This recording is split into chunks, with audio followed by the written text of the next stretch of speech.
I remember the first time I held a little bettong in my hands. We were doing some health check monitoring in the sanctuary, and we sort of had them in these little pillowcases, and I could feel it, his little heart racing, and I was just like, oh my God, we've done this. We've put these animals back on the mainland, and you know, they're doing really well.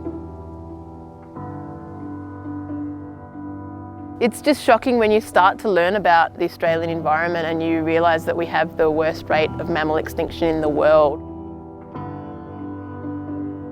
I did an environmental science degree and I'd never even heard of a bettong. Maybe that makes me a very bad student, but I would argue that not many Australians have even heard of that animal.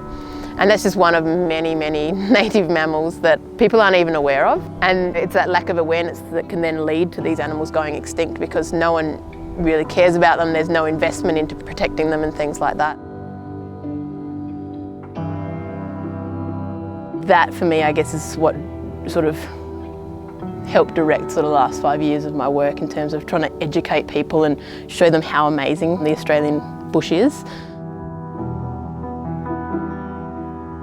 That's where the conservation thread comes from, that amazing diversity, those unique animals, and I really want to try and do whatever I can to help keep them thriving in their natural ecosystems.